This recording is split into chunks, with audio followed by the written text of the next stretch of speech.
El Ministerio Internacional Nueva Vida en Cristo presenta Momentos de Reflexión, un mensaje para su vida diaria, con el pastor Misael Ocampo Rivera.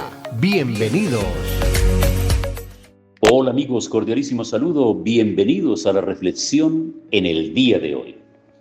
Pasamos al segundo discurso de Moisés. Y ese segundo discurso de Moisés, las estipulaciones del pacto sinaítico, desde el capítulo 4:44 hasta el capítulo 28:68. Ese es un discurso bastante largo, bastante extenso.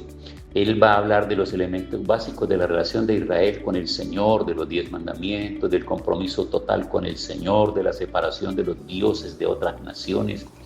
Va a ser una advertencia contra el olvidarse del Señor que va a pasar, ilustraciones de la rebelión de Israel en el pasado. Él les va a mencionar una a una las rebeliones, las personas que murieron por causa de esa actitud. También va a hablar acerca de la amonestación a temer y amar al Señor y obedecer su voluntad. Van a haber estipulaciones específicas para la vida en la nueva tierra, cómo va a ser la adoración, cómo se va a ejercer el liderazgo, cómo va a ser el orden social. Va a hablar acerca de las instrucciones de las leyes de diferentes aspectos que hay, el tema de las primicias y los diezmos en la tierra, la afirmación de la obediencia. También va a hablar de las bendiciones y de las maldiciones del pacto. Entonces, como podemos darnos cuenta, este segundo discurso va a tener un contenido bastante amplio que nos va a llevar a nosotros desde finales del capítulo 4 hasta finales del capítulo 26. Como diríamos nosotros, mucha tierra para recorrer, muchas experiencias para reconocer, para admirar, darnos cuenta de todo aquello que les advirtió, porque Él no quería que esta segunda generación fuera a tomar la misma actitud, el mismo comportamiento de la primera generación, que de alguna manera podríamos llamarla como una generación rebelde, una generación desagradecida y una generación que no supo valorar la libertad. Eso fue lo que pasó con la primera generación, porque ellos finalmente sucumbieron ante los deseos de su estómago, de su Dios, el vientre.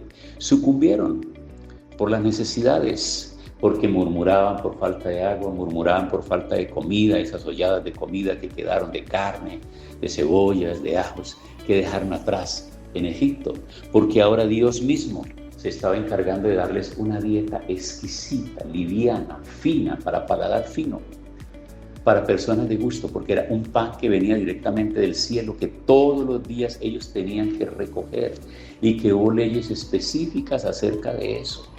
Es que podríamos imaginarnos nosotros a una persona mayor diciéndole a un niño, mire, y entonces cuando nosotros veníamos ahí acostumbrados a sentarnos a comer esas cantidades de carne, cebollas, ajos y todo eso bien condimentado, y luego salimos al desierto creyendo el discurso de Moisés que Dios nos llevaba a la tierra prometida, pero nosotros pensamos que eso se trataba tal vez de una semana o de pronto un mes, pero eso se prolongó demasiado. Así que nosotros empezamos a experimentar la necesidad de una dieta más fuerte, más pesada.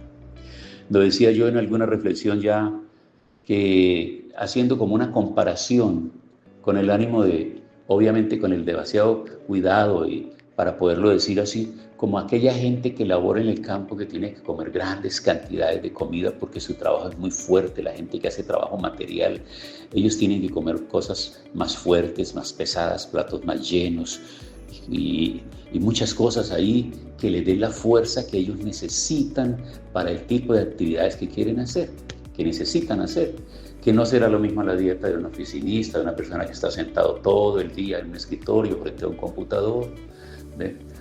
No será la misma.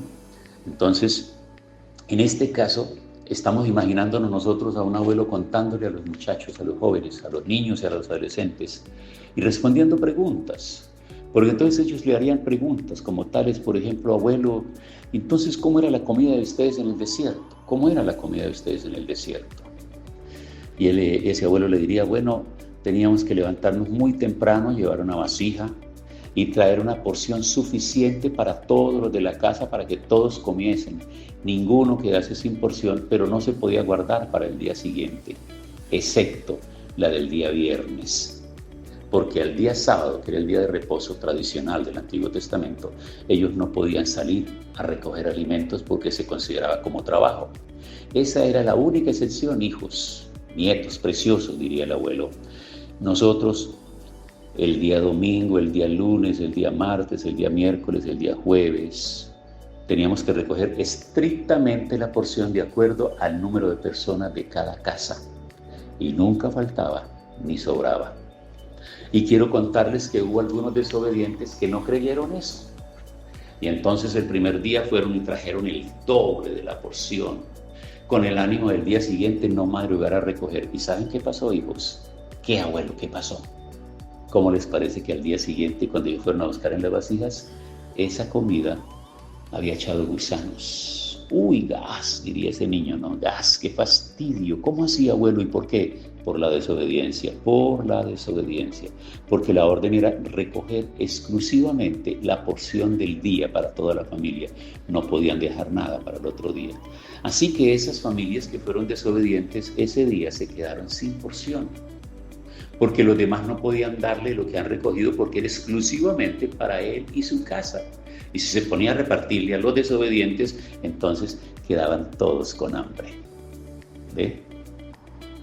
Y siguen las preguntas de los niños y de los jóvenes. Bueno, y entonces, ¿por qué el viernes sí podían recoger el doble? Ah, muy bien, porque teníamos que guardar el día de reposo.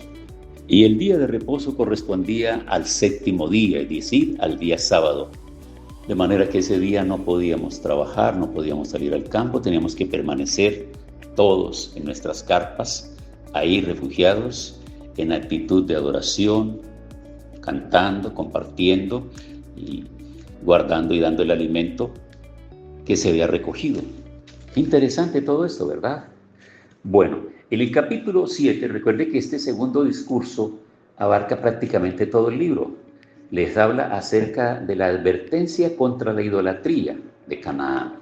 Recuerde que Canaán es un territorio bastante extenso, poblado por muchos pueblos, y todos esos pueblos tienen sus dioses paganos. Entonces se les está advirtiendo que cuando ellos entren a formar parte de ese lugar y vayan despojando los territorios y van entrando en todos esos lugares y se van acomodando y se van asentando y se vayan constituyendo todos como una sola nación. No es que cada tribu va a ser una nación, no, van a ser una nación. Ellos se van a constituir en una nación, políticamente hablando. Ellos se van a convertir entonces en un estado, en el Estado de Israel, en la nación de Israel, el pueblo de Israel, el país de Israel. Esas 12 tribus se van a constituir en un país, ya en términos políticos, en términos jurídicos, en términos de Estado, en términos de derechos internacionales, de ser reconocidos como todos los demás países en unidad.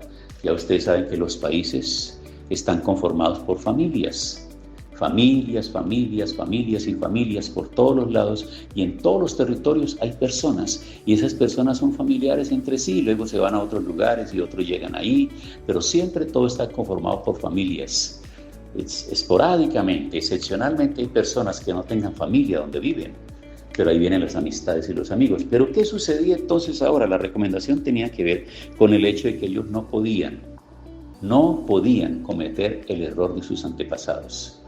Recordemos que la mención que se hace a una segunda mortandad de más de 20.000 hombres significa o tiene que ver con la contaminación de estos hombres con las mujeres de Moab, que fueron una estrategia usada finalmente por el rey Balac prácticamente. Y establece ahora que como no pudo conseguir la maldición por medio del profeta Balaam, eso lo vimos ya en reflexiones anteriores en el libro de Números, cuando procuró de lugar en lugar ir y ofrecer sacrificios a ver si de pronto podía torcer la voluntad de Dios, pero no fue posible.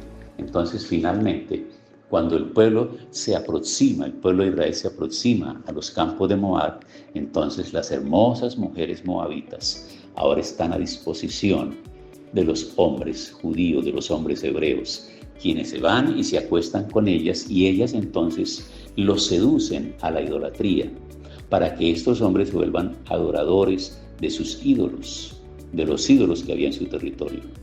Para que no se repita esta historia ahora con ellos, se les está prohibiendo que tengan que ver con los pueblos, con los ídolos de los pueblos que ellos van a conquistar.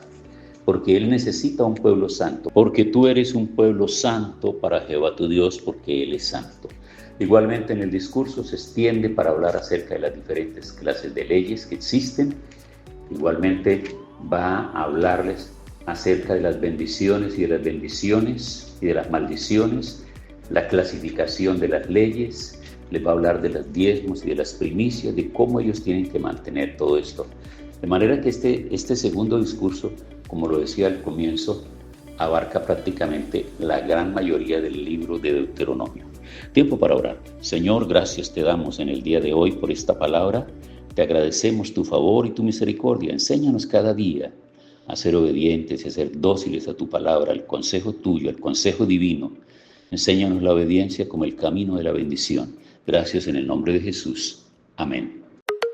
Hemos disfrutado de un gran momento de reflexión con el pastor Misael Ocampo Rivera. Un mensaje lleno de amor, esperanza y felicidad para tu vida. Los invitamos a compartir este mensaje con sus amistades y en sus redes sociales. Búsquenos en YouTube y Facebook como Ministerio Internacional Nueva Vida en Cristo y en Instagram como @MinInternacional Nueva Vida. Momentos de reflexión.